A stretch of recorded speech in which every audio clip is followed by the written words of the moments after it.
Hello, my name is Kimatina. This screencast will go over some of the new 2018 Google Classroom updates.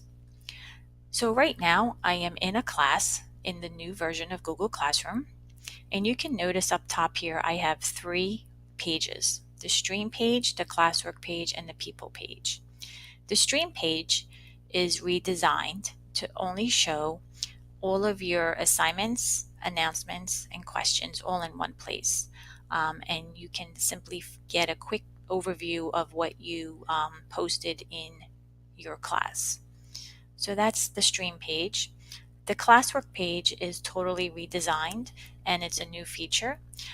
First, there's a Create button up here that will allow you to create assignments, questions, reuse a post, and you can create a topic here. So if I hit Create and an assignment, I can still type in the assignment details, but you can notice here that I can assign a point value to this assignment right in the assignment details screen. So that's new. I can also create a topic right in here if I wanted to by selecting Create Topic from the drop down. And I hit Assign and my assignment will be posted on the Classwork page. Now, once I create an assignment, all of my new assignments go to the bottom of the page.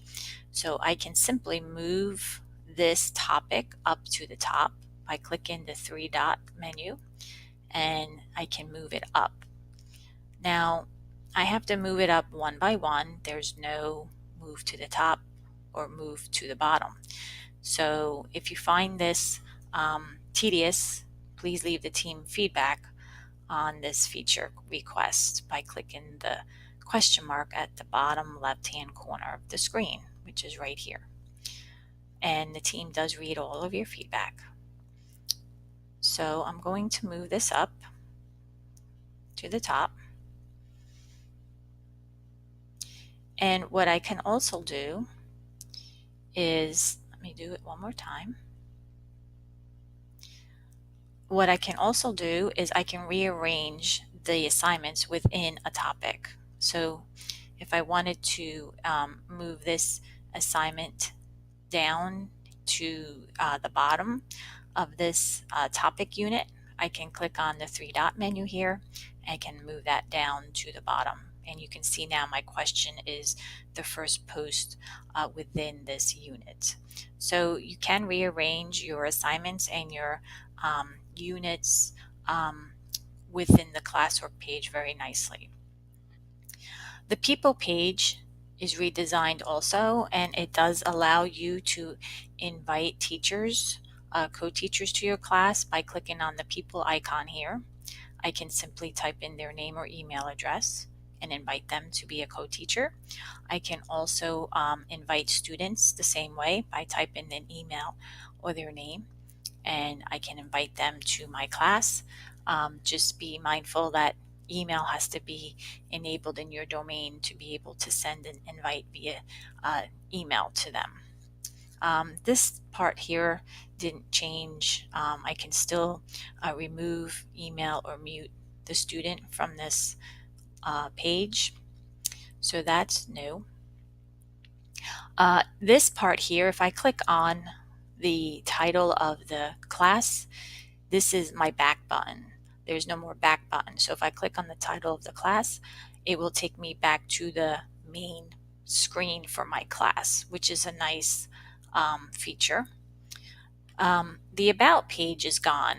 So what you can do to have a workaround for your About page is to go to the Classwork page and create an assignment and create an assignment. And you can label it materials or class resources and give it a topic, create a topic for that, for materials or resources or class resources, whatever you want. And once you assign it, you can move that up to the top of the page so that it always displays up top here. If you do not give an assignment a topic, if you leave the topic labeled as no topic, your assignment will be listed at the top all the time. So that may be an option also for you to use for another workaround for not having the About page. So the class code is now available in the About link in the header. So if I click on that About link in the header, I can quickly get to my class code. This is basic details about my class. I can display my class code to my students in this way, and the students can simply join my class by typing the class code when they go into Google Classroom. So that is new. The cogwheel here is a consolidated class setting page, which is new, and this will allow you to edit any information about your class. So if I click on the pencil here, I can edit the title of the class, the subject, and the description. I can also reset or disable or copy the class code here. I can give student privileges on how they can comment and post on the stream page. And I can also toggle the show deleted items here. So that's new. That's the class consolidated page, and that's in the cogwheel. Another new feature is the grading tool. So this is really awesome because it does take a lot of the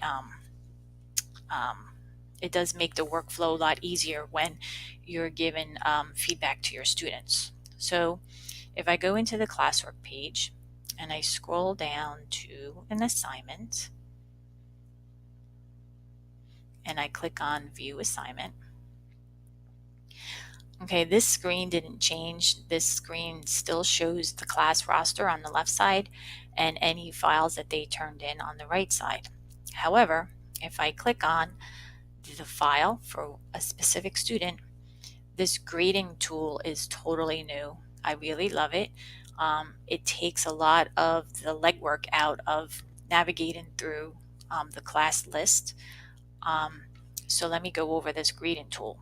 So first, you will notice that I have a student displayed up at the top, and the status of the assignment is listed here. I can go to the previous student if I wanted to, and I can go to the next student here by clicking on these arrows. I can also click on the down arrow or the triangle pointing down to go to a specific student in the list. So that's a more direct way to get to a student. This part here is their actual Google Doc that they turned in. So this is their content here. And you'll notice here I'm in suggested editing mode for commenting on their document. This will help provide feedback. So this panel here will allow you to give feedback. So right here is a comment bank, which is new. I can add comments to my comment bank, and which will allow me to easily paste them into the Google Doc. So if I wanted to add a comment, I just click on Add to Comment Bank. And each comment has to have its own line. So if you have 5 separate comments that you want to include in the comment bank, you need to add it in 5 separate times. So I will add some type of comment here. Let's see.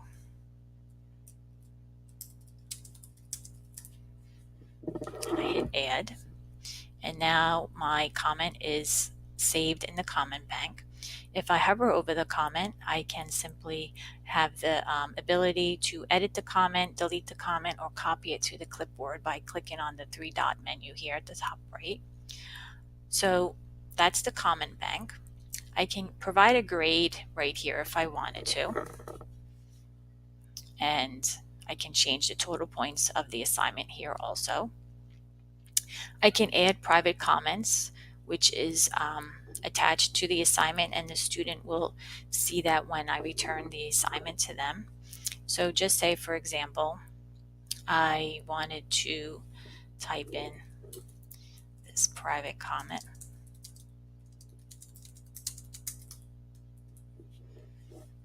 All right, so now this private comment is attached to the assignment. Now just say, for example, I wanted to comment on the content of the Google Doc. I'm going to add a comment, and I have to scroll over to see my comment bank here in the margin.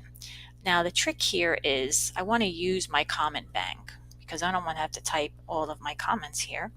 So the trick here is to type in the # or the hashtag. And once I do that, my comment bank list will be displayed, and I can find any comment here that I typed in. So once I start typing the letters of the words, it'll start filtering out the comment bank. So I can simply type that in, hit comment, and now that feedback is attached to that area in the Google Doc. At this point here, I can return this to the student by clicking on the return button.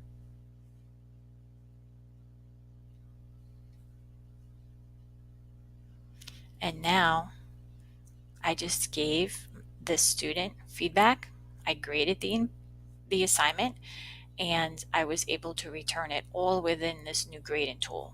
And if I wanted to go to another student in the class list, I can simply click the down arrow here and go to another student, or I can click on the previous or the next button here to view the next student. This is a huge time saver because before teachers had to go in and out of the document and Google Classroom and toggle between two different apps, or get a Chrome extension to accommodate that workflow. Now everything is all in one screen, which makes life much easier. So I'm going to go back to Google Classroom, and now you can see that my student work page reflects my the grade that I returned to my student on the grading tool. So that's a really great feature.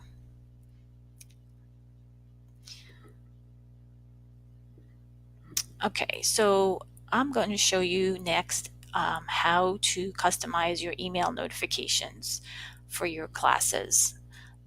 So if you click on the hamburger menu and you scroll down to the settings option in the drop-down list, you will come to your notification setting page here. And all this area here is all the same. You can toggle on and off different notifications that you would like to receive. However, the bottom here, the class notifications, is new. So if you hit that down arrow to expand it, you will see a list of all of your classes, and you can simply toggle on or off the class notifications that you want to receive. And this is great because before it was all or nothing. Now you can turn on and off email notifications for specific classes. So that's a new feature. Another new feature is if I go back to the class card page, I can now copy a class. So a lot of teachers wanted the ability to copy a class so that they can reuse the class for a new marking period or a new semester. Well, now you can. So if you find the class that you want to copy, click on the 3-dot menu and select copy. And you will notice here that it takes the name and scheme of copy of computer science. That copy of is the same name and scheme when you make a copy of a Google Doc or a Google slide. You can rename your class here.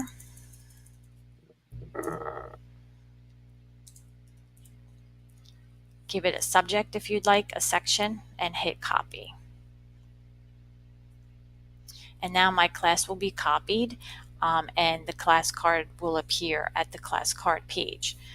Just notice that when you copy a class, all of your posts that you had in your original class get saved as drafts. So right now I am in my copied class, and all of my posts that I had in my original class are saved as drafts, as you can see here. That's their status. So you still have to go into these assignments and manipulate them somehow, either with a due date or add different information or details about it and assign it so that it gets posted immediately to the students. So let me go back to this. Let me see.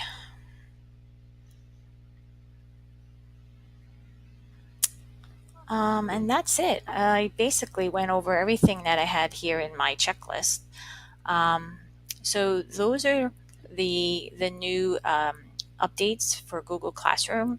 And if you find that there's something missing and that you would like to see implemented into a new update in Google Classroom, please click on the question mark at the bottom of the screen and send the team feedback. I hope you found this screencast helpful.